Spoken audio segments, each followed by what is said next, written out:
Baik, Assalamualaikum warahmatullahi wabarakatuh. Kami, kelompok 9, akan menjelaskan mengenai anggapan dan fungsi distribusi Bose-Einstein. Sebelumnya, kami akan memperkenalkan diri kami. Saya, Ade Ramadi Siregar sebagai pemateri dan juga moderator, dan juga ada rekan saya Bintang Siwatang sebagai pemateri. Nah, pada hari ini, ada beberapa submateri yang akan kita bahas.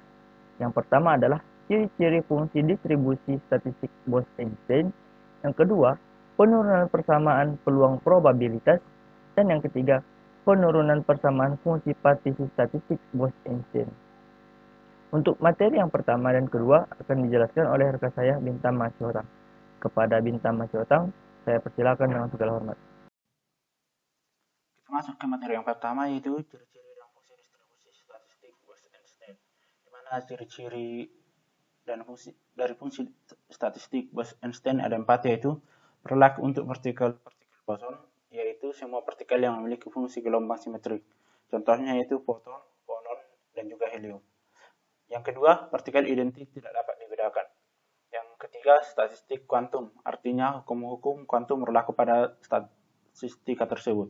Dan yang keempat, tidak berlaku asas Pauli, di mana tidak ada pembatasan jumlah partikel yang dapat menempati suatu status. Di mana fungsi distribusi bagi sistem boson disebut juga sebagai distribusi Bose-Einstein, di mana bentuknya adalah fungsi Bose-Einstein terhadap E sama dengan GI per E kecil pangkat alfa dikali E kecil beta E besar I dikurang 1. Karena nilai dari beta sama dengan min 1 per KT, maka nilai dari fungsi Bose-Einstein terhadap E sama dengan GI per A besar dikali E kecil pangkat E besar per KT dikurang 1.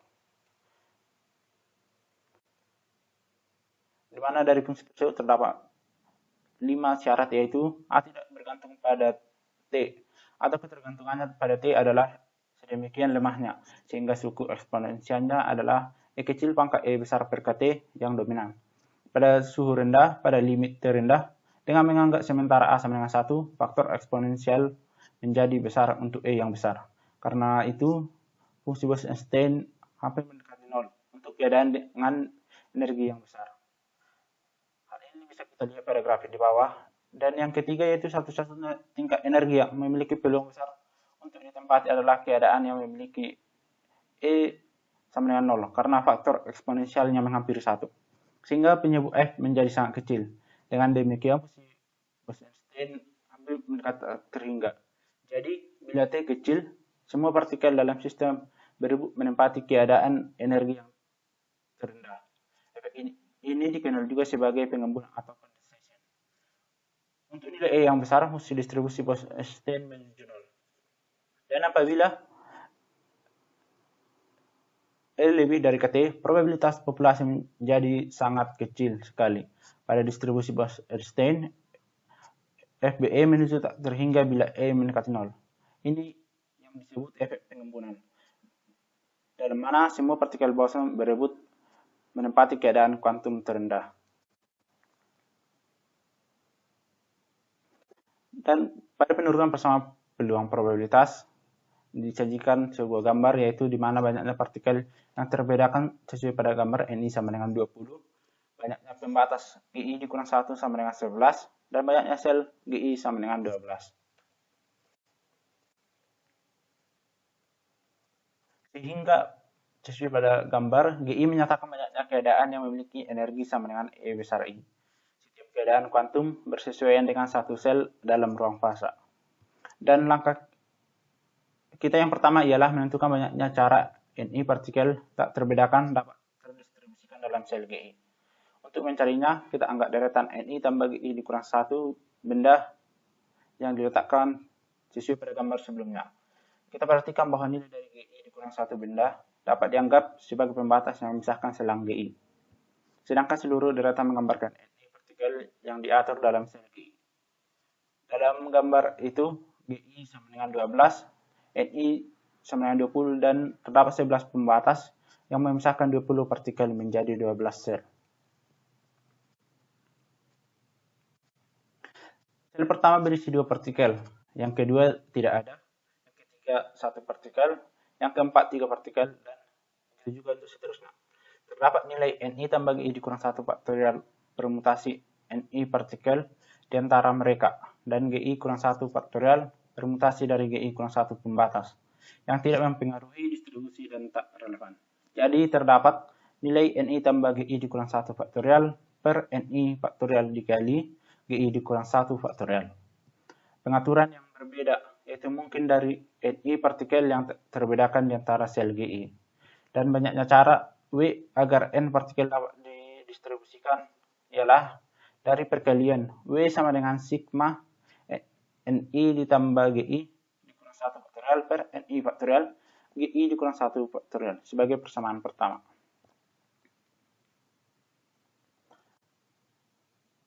Dari banyaknya pengaturan yang berbeda dari partikel di antara keadaan yang memiliki energi tertentu, kita anggap Ni ditambah GI lebih besar dari 1.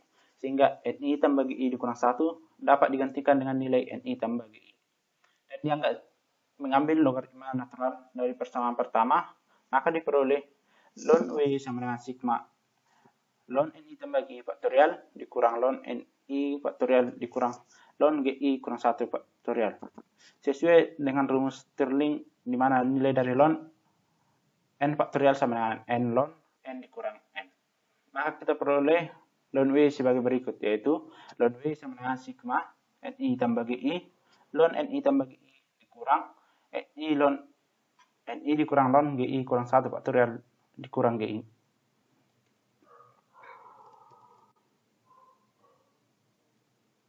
Persyaratan supaya distribusi ini berpeluang terbesar ialah perubahan kecil dari delta Ni dalam setiap Ni individual tidak mempengaruhi harga W.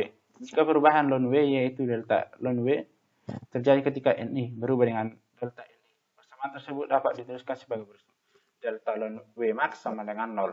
Jadi, jika W dari persamaan 2 menyatakan maksimum, maka delta ln W max sama dengan sigma ln Ni tambah GI dikurang ln Ni delta Ni sama dengan 0. Di sini kita telah membahas fakta bahwa delta ln N sama dengan 1 per N delta N.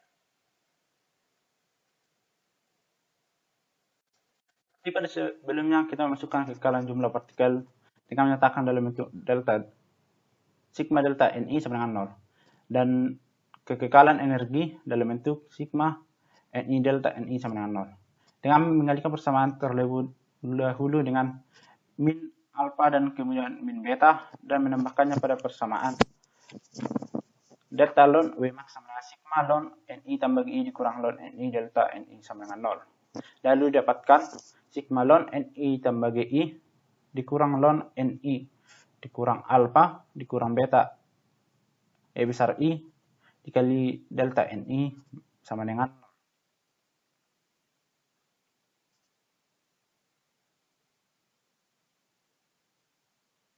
Karena secara efektif delta Ni bebas, maka kuantitas dalam tanda kurung harus 0 untuk setiap harga I.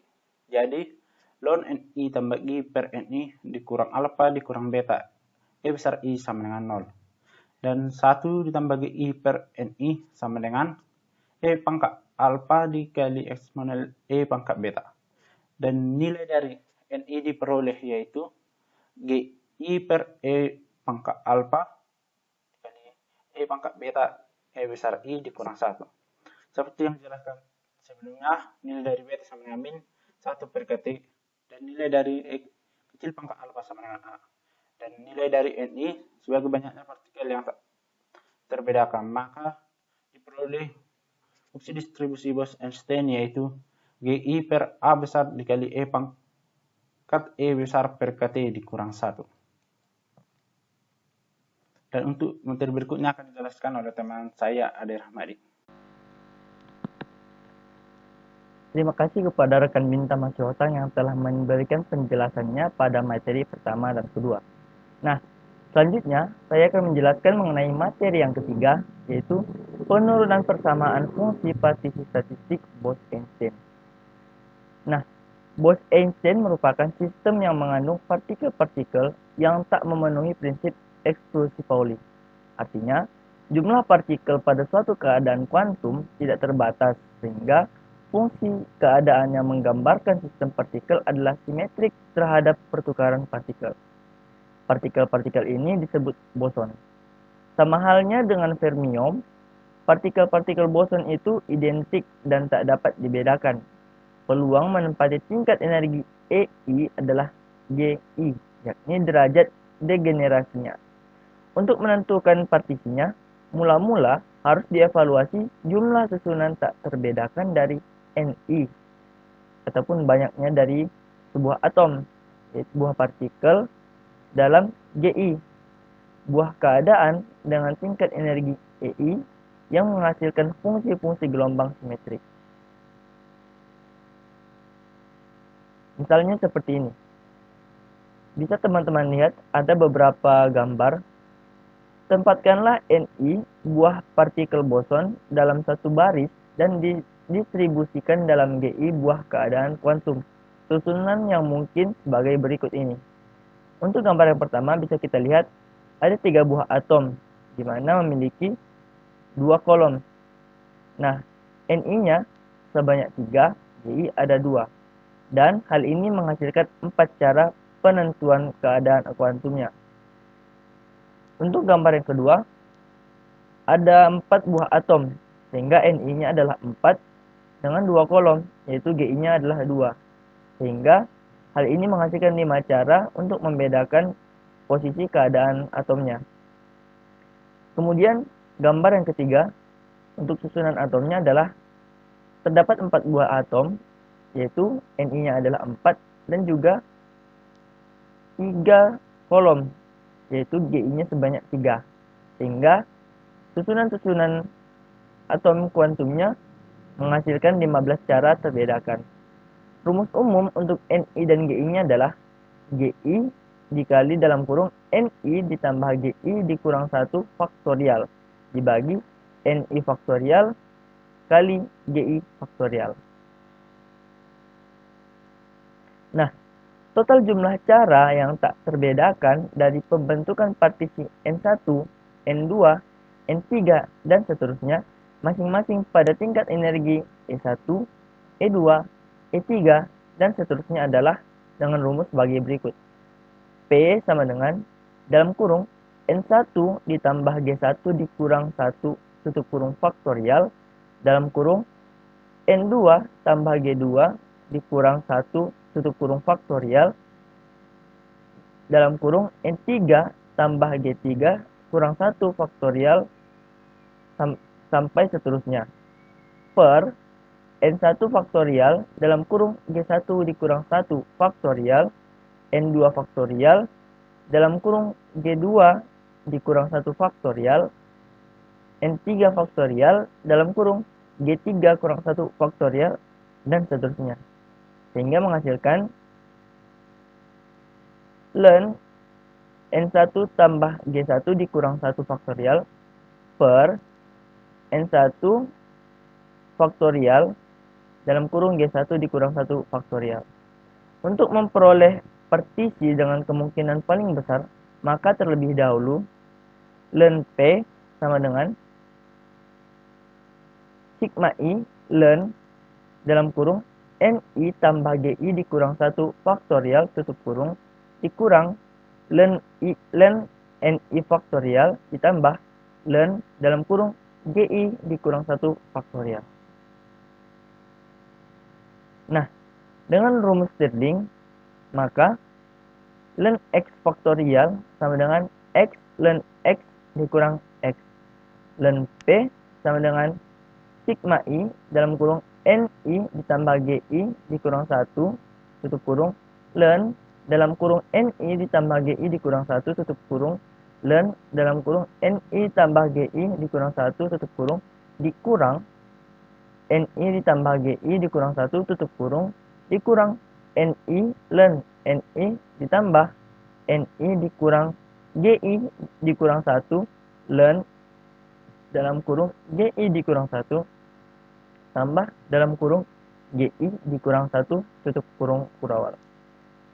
Dan ln P sama dengan sigma I dalam kurung NI ditambah GI dikurang 1 tutup kurung ln dalam kurung NI ditambah GI kurang 1 tutup kurung ln dalam kurung NI ditambah GI kurang 1 tutup kurung dikurang NI ln NI dikurang dalam kurung GI dikurang 1 ln di dalam kurung GI dikurang 1 tutup kurung kurawal.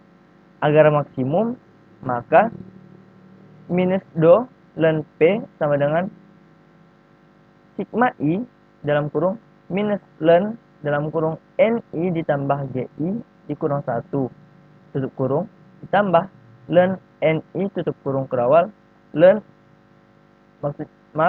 do NI sama dengan 0. Nah, dengan menerapkan syarat sigma I NI sama dengan N, maka sigma I do NI sama dengan 0. Sigma I NI EI sama dengan U, maka sigma I EI do NI sama dengan 0. Minus ln dalam kurung NI ditambah GI dikurang 1 ditambah ln NI ditambah alfa ditambah beta EI sama dengan 0. Ln NI per NI ditambah GI dikurang alfa dikurang beta EI, maka NI per NI ditambah GI sama dengan epsilon pangkat minus alfa dikurang beta EI, di mana beta sama dengan 1 per KT, NI sama dengan GI per epsilon pangkat alfa dikali epsilon pangkat EI per KT dikurang 1. Baik, mungkin hanya ini yang dapat kami sampaikan. Kurang dan lebihnya kami mohon maaf. Kepada teman-teman yang ingin mengajukan pertanyaan, boleh disampaikan kepada kami.